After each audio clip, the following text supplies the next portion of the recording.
بسم اللہ الرحمن الرحیم رب اشرح لی صدری ویسر لی امری واحلل عقدۃ من لسانی یفقہوا قولی۔ داستان عرض کر رہے ہیں ایک بادشاہ کی، اور اس داستان کا تذکرہ قرآن پاک میں بھی ہے۔ اور خلاصہ کیا ہے اب تک کی داستان کا؟ داستان کا خلاصہ یہ ہے کہ بادشاہ کی حکومت کا قیام ہے ایک کاہن کی وجہ سے، اس کا اہم کردار ہے۔ کاہن بوڑھا ہونے والا تھا تو بادشاہ نے کسی طریقے سے، وہ ڈیٹیل میں دوبارہ نہیں جاتے، اس کا ایک اسسٹنٹ مقرر کر دیا، ایک اور لڑکے کو اس کا اسسٹنٹ بنا دیا گیا۔ لیکن اور اس کے بعد یہ ہوا کہ ایک روز اس اسسٹنٹ نے، جو کہ کہانت سیکھ رہا تھا، کچھ عجیب و غریب کام کر دیے۔ شہر میں ایک بہت بڑا جانور گھس آیا جو کسی کے قابو میں نہیں آ رہا تھا۔ اس لڑکے نے، جو کہ کہانت کا علم سیکھ رہا تھا، اس کو مار دیا۔ جو نابینا تھے ان کو شفا دے دی، جو اپاہج تھے ان کو صحت یاب کر دیا۔ یہ عجیب و غریب کام کرنا شروع کیے اس لڑکے نے۔ یہ لڑکا ایک اللہ کے ولی، ایک بزرگ کے پاس بھی جاتا تھا۔ تو اب جب اس لڑکے نے یہ سارے کام کیے ہیں تو بادشاہ اور کاہن یہ سمجھ رہے ہیں کہ ہماری علم کی وجہ سے وہ یہ سب کر پایا ہے۔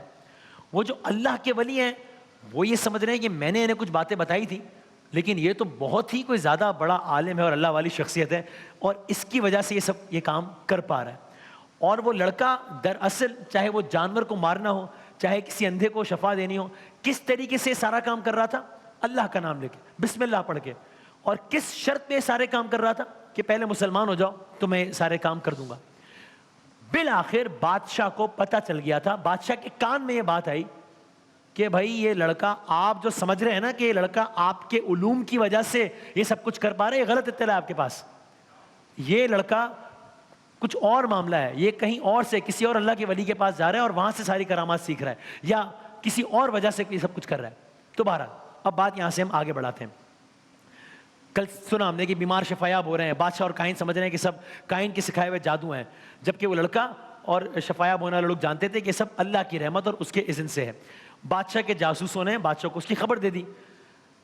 قصہ مختصر ہے کہ لڑکے کو گرفتار کر کے بھرے دربار میں پیش کر دیا گیا۔ یعنی یہ وہ لڑکا جو اس سے پہلے کئی دنوں تک مسلسل اسی دربار میں آتا رہا تھا، بڑی تکریم کے ساتھ، بڑی تعظیم کے ساتھ، بڑی اس کو رسپیکٹ دی جا رہی تھی، اس لیے کہ وہ کاہن کو ریپلیس کرنے والا تھا، اس لیے کہ بادشاہ کی حکومت کا نیا ستون بننے والا تھا۔ آج وہی لڑکا اسی دربار میں قیدی بنا کے لایا گیا۔ منظر کیا ہے؟ اب آج کا منظر بدلا ہوا ہے۔ اب منظر یہ ہے کہ چاروں طرف بڑے بڑے وزراء ہیں، چاروں طرف بڑے بڑے سردار ہیں، بادشاہ اپنے تخت پہ بیٹھا ہے، پہلو میں وہ کاہن بیٹھا ہے جو کہ اس لڑکے کا ٹیچر بھی ہے، سامنے لڑکا کھڑا ہے، اور اب گفتگو شروع ہوتی ہے بادشاہ اور کاہن کی اس لڑکے سے۔ کاہن نے کہا کہ یہ بتاؤ کہ کیا جو سننے میں آیا ہے معاملہ ایسا ہی ہے؟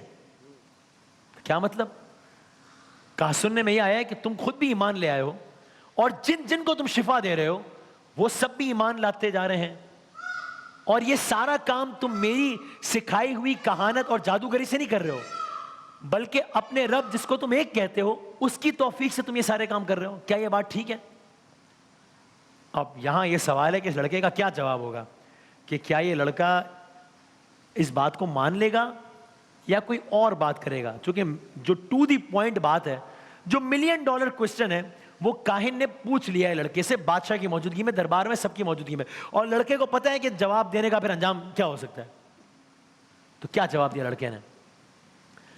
یہ لڑکا ذرا نہ جھجکا، اللہ نے اس کے دل کو اس درجہ مضبوط کیا، اس لڑکے نے عظیم الشان بادشاہ، کاہن اور تمام سرداروں کے درمیان کھڑے ہو کر ببانگ دہل بآواز بلند کہا، گواہ رہو میں ایک اللہ پر ایمان لاتا ہوں، گواہ رہو میں جو کچھ بھی کرتا ہوں سب اسی ایک رب کی توفیق سے کرتا ہوں، اور میرا تمہاری جھوٹی کہانت اور جادو سے کوئی واسطہ نہیں ہے، نہیں ہے، اللہ اکبر۔ کوئی واسطہ نہیں۔ اللہ اکبر۔ سیدھی بات، سیدھا سوال، اس سے بھی زیادہ سیدھا جواب۔ آگے کہا کہ اگر ان چیزوں کے ذریعے، تمہاری یہ کہانت کے ذریعے، جادو کے ذریعے اگر بیمار شفا یاب ہوتے تو کاہن خود یہ کام کر لیتا، مجھ سے کیوں کروا رہا تھا پھر یہ کام؟ میں کیوں کر رہا ہوں یہ کام؟ یہ سننا تھا کہ دربار میں، اس کو ہم کہتے ہیں پن ڈراپ سائلنس، کہ ایک سوئی بھی گرے تو اس کی بھی آواز ہے، اتنی خاموشی۔ اب آپ سوچیں نا، مطلب کہ بادشاہ کے سامنے، درباریوں کے سامنے، وزراء کے سامنے کلیئر کٹ اعلان کر دیا، اور کسی درباری کے وہم و گمان میں بھی نہیں تھا کہ لڑکا اتنی سیدھی بات کر دے گا. یہ چھوٹا سا لڑکا بادشاہ کے منہ پر کھلم کھلا ایک اللہ پر ایمان لانے کا اعلان, اور بادشاہ بھی وہ جس نے اس لڑکے کا اسٹیٹس یہاں سے یہاں لے. یہ لڑکا تو گمنام تھا, اس کو جانتا کون تھا اس لڑکے کو؟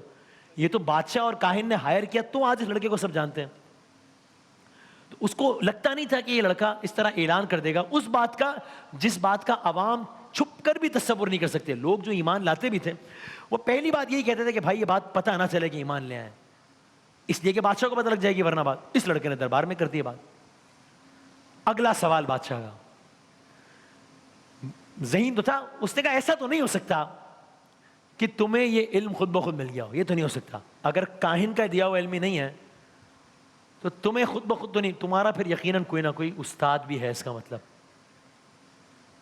اب جب یہ بات ہو رہی ہے تو وہ کاہن بھی بیٹھا ہوا ہے دربار میں. کاہن کو یاد آیا کہ جب یہ کہانت اور جادو کی تعلیم میں دے رہا تھا تو اچانک لڑکے کے ایٹیٹیوڈ میں, روٹین میں, مزاج میں, بات کرنے کے ہر چیز میں ایک تبدیلی آئی تھی. اب وہ ڈاٹس کنیکٹ کر رہا ہے کہ یہ اس کا مطلب جس چیز کو میں اگنور کر رہا تھا ہوئی تاخیر تو کچھ 22 سے تاخیر بھی تھا, اس کا مطلب کہ کچھ کوئی معاملہ تھا. یہ کیوں لیٹ آ رہا تھا, یہ کیوں اچانک شروع میں جو کہتا تھا ویسا کر دیتا تھا, پھر سوالات کرنا شروع ہو گیا تھا, یہ سب کیا مسئلہ تھا؟ یہ اس کو کائن کو یاد آیا. ہر قصہ مختصر یہ بادشاہ کے دربار سے, لڑکا وہیں کھڑا ہے, بادشاہ وہیں ہے, کائن وہیں ہے, وزرا وہیں ہے, سردار وہیں ہے, ہر کارے دوڑائے گئے. قصہ مختصر یہ کہ بادشاہ کے جاسوسوں کے ذریعے اس بزرگ تک پہنچا گیا جو اس لڑکے کا استاد تھا, پہنچ گیا. اب بھرے دربار میں اس بزرگ کو بیڑیاں, توق اور زنجیروں میں جکڑ کر لے آیا گیا. تو بزرگ کو لے آیا گیا کہ یہ ہے وہ کلپریٹ. اس کا مطلب بادشاہ نے پوچھا کیا تو ہی اس لڑکے کا استاد ہے, کیا تو نے اس لڑکے کو یہ تعلیم دی ہے؟ اب بزرگ کا جواب بھی عام ہے کہ بزرگ کیا کہتا ہے اس صورتحال میں. لڑکے کا جواب تو آپ نے سن لیا. بزرگ نے کہا ہاں میں نے اسے ایمان کی دعوت دی ہے, میں نے اسے دین کا علم سکھایا, لیکن سکھایا تو میں نے, اس لڑکے کا رتبہ اس سے بہت بڑا ہے. میں تو دینی علوم کا ماہر ہوں, لیکن اس لڑکے کو اللہ کی طرف سے کچھ ایسی عطا ہے جس کا تو میں بھی تصور نہیں کرتا, میں بھی نہیں کر سکتا وہ چیزیں جو یہ کر رہا ہے. یعنی میں سب کچھ کر سکتا ہوں لیکن میں اس طرح بیماروں کو شفا تو نہیں دے سکتا میں. تو بات سیدھی سیدھی یہاں بھی ہو گئی. اب بادشاہ نے, ظاہر ہے اس لڑکے کو سبق سکھانا تھا, بادشاہ نے کیا کرنا تھا, اس لڑکے کو سبق سکھانے کے لیے اور واپس بادشاہ کے دین میں لانے کے لیے ایک حکم جاری کیا. بادشاہوں کا جو انداز ہوتا تھا کہ جب وہ اپنی بربریت پر اتر آتے تھے پھر تو وہ نت نئے, پھر ان کا مقصد صرف یہ نہیں ہوتا تھا کہ اگلے بندے کو مار دو, اس طرح مارو کہ ایگزامپل سیٹ ہو جائے. ایسا کچھ اتنی اذیت ناک چیزیں کرو کہ لوگ یاد کریں. بادشاہ نے دربار میں حکم صادر کیا اور وہ حکم یہ تھا دربار میں ایک آرا لایا جائے, ایک آرا لایا جائے, اور پھر اس بزرگ کو زمین پر درباریوں کے سامنے بٹھا دیا گیا. آرا دربار میں آ گیا.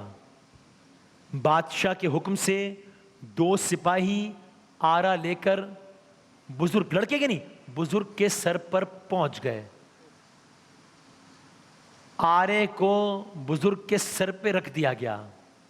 آرے کو بزرگ کے سر کے بیچوں بیچ رکھ کر وہ بادشاہ کی طرح متوجہ ہوئے. تب بادشاہ نے اس بزرگ سے کہا کہ دیکھو اب بھی وقت ہے, اب بھی وقت, یعنی موت اتنا قریب سے دکھا دی, اور پھر کہا کہ اب بھی وقت ہے, میرے دین میں واپس آ جاؤ, میں تمہیں معاف کر دوں گا, انعامات سے بھی نوازوں گا. ورنہ کیا ہوگا, ورنہ یہ ہوگا کہ آج اس دربار میں تو ایک آیا تھا, 2 واپس جائیں گے, میں اس انداز سے موت دوں گا. بزرگ کا جواب پھر بڑا اہم تھا. بزرگ نے کہا میرا جینا بھی میرے رب کی طرف سے ہے, میرا مرنا بھی میرے رب کی طرف سے ہے. یہ کیسے ممکن ہے کہ میں اس اکیلے رب کو چھوڑ کر, جو واحد رب ہے, اس کو چھوڑ کر تجھ جیسے کو سجدہ کروں؟ نہیں کرتا, نہیں کرتا, نہیں کرتا. اللہ اکبر, اللہ اکبر. بزرگ نے کہا کیسے ممکن ہے اس اکیلے رب کو چھوڑ کر تجھ جیسے کو سجدہ کروں؟ بادشاہ نے اشارہ کیا, آرا چلنا شروع ہوا، بزرگ کے سر پر آرا چلنا شروع ہوا. ایک مرتبہ وہ آرا سر پر چلا دیا گیا اور ایک دفعہ چلنے سے ہی آرا بزرگ کے سر میں پیوست ہو گیا. خون تھا کہ ابل رہا تھا، خون تھا کہ بزرگ کے چہروں کو بھگو رہا تھا، خون تھا کہ بزرگ کے کپڑوں کو بھگو رہا تھا، لیکن بزرگ کے منہ سے کچھ جاری تھا. تو وہ کلمہ حق تھا، اور اس کلمے کی آواز نے جہاں بادشاہ کو حیران کیا، جہاں درباریوں کو حیران کیا، وہیں خوف زدہ بھی کیا کہ ارے یہ کون ہے، یہ کون سے کلمات ہیں جو اس بزرگ کے منہ سے نکل رہے ہیں، اور سر پر آرا پیوست ہونے کے باوجود اس کو ثابت قدم رکھے ہوئے ہیں. بادشاہ نے حکم دیا اب آرا اسی وقت رکے گا جب اس کا کلمہ رکے گا، اور آہستہ آہستہ اس کے سر سے ہوتا ہوا اس کی زبان تک پہنچا. زبان دو حصوں میں تقسیم ہوئی، تب جا کر دربار میں کلمے کی گونج خاموشی میں بدل گئی، کیونکہ اس کی زبان کاٹ دی گئی تھی. لیکن اس خاموشی کے دوران اس آرے نے اس بزرگ کے جسم کو دو حصوں میں تقسیم کر دیا تھا. اللہ اکبر. یہ دل ہلا دینے والا منظر ابھی بادشاہ بھی دیکھ رہا تھا، کاہن بھی دیکھ رہا ہے، درباری بھی دیکھ رہے ہیں، سب سے بڑھ کر وہ لڑکا بھی دیکھ رہا ہے. لیکن لڑکے کے چہرے پہ وہی پاکیزگی ہے، وہی نور ہے، وہی استقامت ہے، وہی جاہ ہے، وہی جلال ہے جس کو دیکھ کر ایک لمحے کے لیے بادشاہ بھی لرز گیا کہ یہ کیا معاملہ ہے، اس کے چہرے پر اتنا سکون، اتنا اطمینان، یہ کیسے ہے. اب بادشاہ اس لڑکے کے ساتھ کیا کرے گا؟ کلرز کریں گے انشاءاللہ.